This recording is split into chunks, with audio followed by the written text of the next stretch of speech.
wood pulp to pig rectum. From wood pulp to pig rectum. From wood pulp to pig rectum, do you know what you are actually eating? Here are 10 examples of foods that are not what they might seem.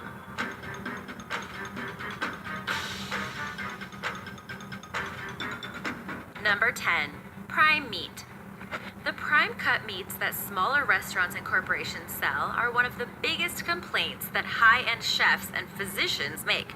That's because prime cut suggests that it is a single cut of the best meat from the animal.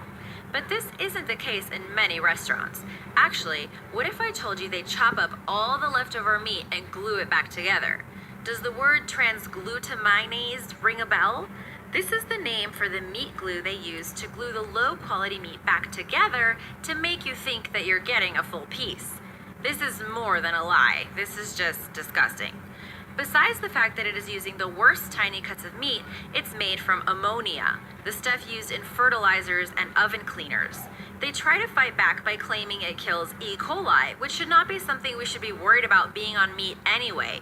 Justifying making people unknowingly eat ammonia just so they can pass off scrap meat does not seem ethical in the least. Be very careful where you eat your steak. See, this is why being a vegetarian seems like a safer option. Or maybe seafood. Number 9, imitation crab. Or maybe not seafood. For one, crustaceans feed off the worst possible debris on the bottom of the ocean. The only nastier creature is shrimp. This stuff they eat doesn't magically disappear when they are caught and cooked either.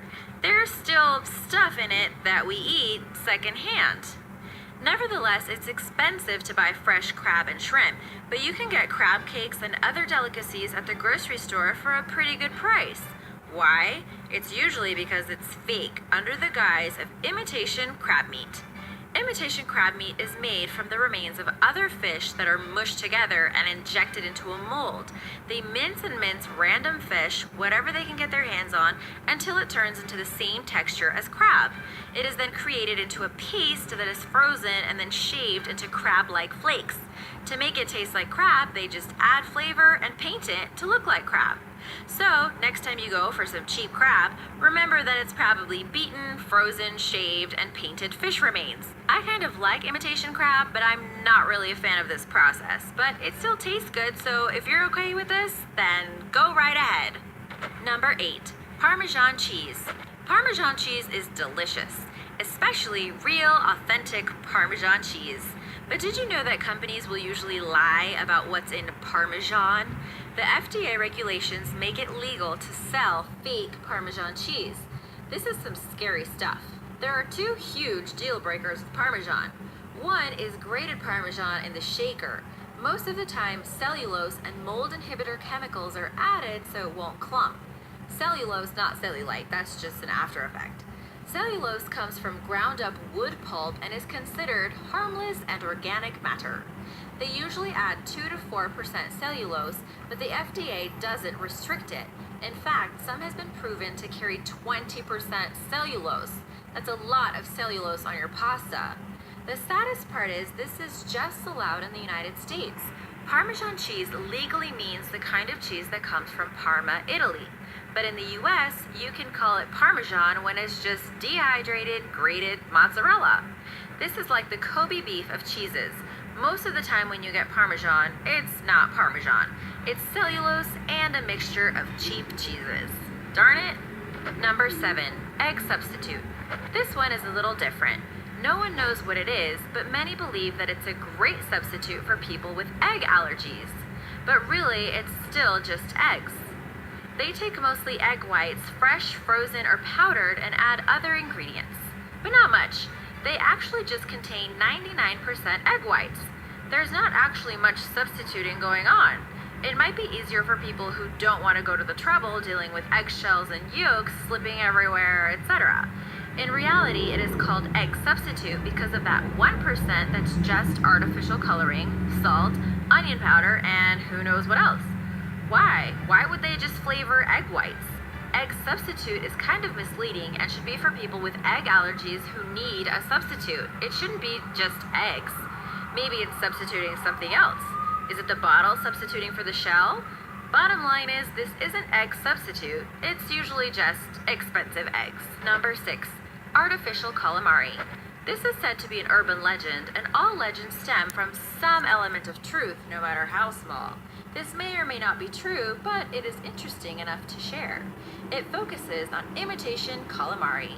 It began when someone saw a box of artificial calamari at a pig farm. When asked what it was, someone said that it was pig bung or pig rectum. If you see a picture of bung, you'll notice that it looks very similar to calamari when fried. It's not that uncommon, and many say it's really tasty. I don't know about you, but if I want calamari, that means I do not want a hog's bung. Word spread like wildfire, and everyone started accusing restaurants of selling bung as calamari. This would be illegal, and since not much was ever officially spoken after that, it wouldn't surprise me if the silence was to avoid trouble. The story is that the reason the man didn't speak up was because his girlfriend didn't want his name being associated with such a subject as a hog's rear end. How embarrassing. But this doesn't really matter since we eat all kinds of pig parts anyway. We really don't care about Bung Man, but what we do care about is the calamari we've been eating and everyone trying to trick us into eating things we didn't ask for. Number 5. Maple syrup. Maple syrup is tasty, and aside from natural sugar, it has little ill effects on our body. However, what if you found out that most maple syrup you buy is not maple syrup at all? Maple syrup is delicious, but what are you actually buying? The main ingredients in maple syrup are water, high fructose corn syrup, caramel coloring, and other chemicals. You're usually not eating fresh Canadian syrup from the tree. Now it has all kinds of ingredients that are far from natural and blended with all kinds of artificial flavors like butter and bacon. This is a product where you should definitely check the label. They aren't legally allowed to lie there. Actually, they are in some cases, but I think we're clear as far as maple syrup goes. High fructose corn syrup is just awful, and adding chemicals to food is beyond me. But this is our world, people. You have to look hard to find companies who are willing to stick the maple syrup gathering thingy in the trees and wait patiently. They whip up a batch of their own fake syrup, and it's good enough. Number 4. Chocolate candy. One of the worst ones ever. Fake chocolate. This is unconstitutional by every means. But companies are faking us out by giving us cocoa, chocolatey substances, chocolate-flavored candy, and other even worse substitutes for chocolate.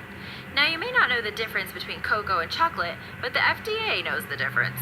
They have 15 different subcategories under cacao products, but they only have 8 different types of chocolate products. So what the heck are they talking about? Cocoa butter is actually a form of chocolate liqueur.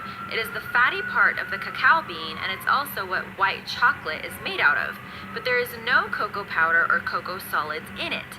But to legally qualify as chocolate under the FDA, the product must contain cocoa and cocoa butter. Milk chocolate is a chocolate made with liqueur, dairy, and sugar.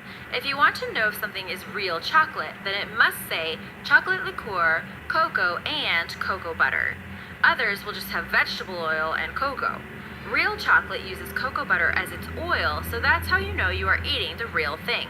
But the real obvious red flag that you are eating something that is trying to be something else is chocolate flavored. Number 3, olive oil. Olive oil is a lucrative industry, but unfortunately it's full of scam artists. Up to 90% of the olive oils on the market are fake, tampered with, oxidized omega-6 vegetable oils that use sunflower oil or peanut oil.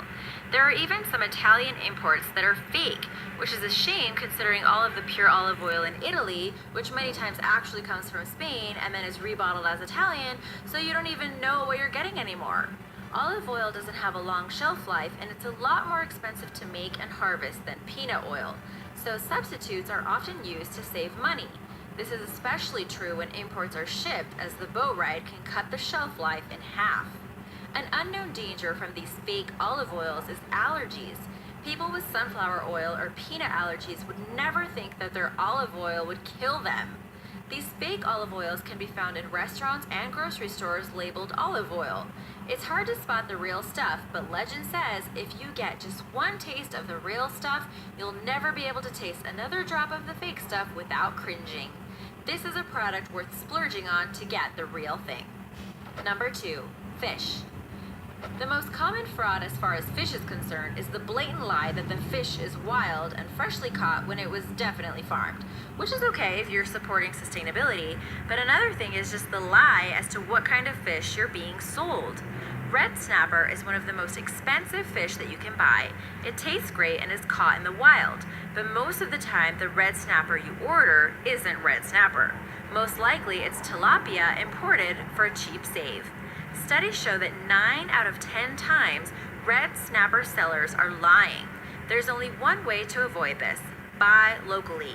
Now, this isn't easy, but it isn't likely that the restaurant has a real red snapper if you can't get it locally anyway. Shrimp has a similar problem. Shrimp are often poorly farmed, cleaned, and just gross most of the time. They are farmed in wastelands full of chemicals and dumps. Shrimp farming is also one of the most common under-the-table slave labor industries around the world. If you want to get delicious fresh shrimp, you have to go to the Golden Isles off the Georgia coast. Just trust me. In 2015, the FDA found illegal antibiotics and elevated levels of toxins in the shrimp we consume.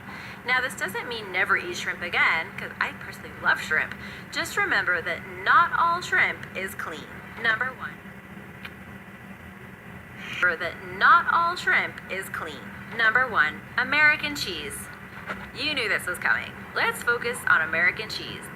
Why, you ask? Why? Are they trying to kill us slowly? This cheese may harden up quick, but does it ever get moldy? Nope. That's because it isn't cheese. It's known as pasteurized processed cheese, pasteurized processed cheese product, or pasteurized processed cheese food. Regular cheese is created by heating milk, stirring in enzymes and cultures, separating the curds from the whey, and salting and knitting the curds into a block or wheel to age.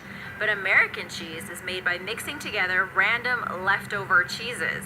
These are pasteurized and emulsified to make it all smooth and slimy. Also, it isn't naturally a block. It isn't even sliced sometimes. It's molded. Sure, it tastes great on burgers, but the process it goes through is less than appetizing. It isn't even legally cheese. In fact, it has over 20 ingredients which you know can't be good for you. It may be cheaper, but for the most part, it is less satisfying than a sliver of real cheese by a long shot. Thanks for watching, and be... So that shows you that all your food is fake, it's artificial, and they put toxins in everything you eat, no matter what you think you're eating. It is the exact opposite. And I do not agree with any of the killing the crabs or the fish or the shrimp. No living, breathing animal, reptile, amphibian, any. I don't agree with any of it. I do agree with you eating natural vegetables that you can buy from your closest farmer's market or grow yourself. I love you all. Stay awoke.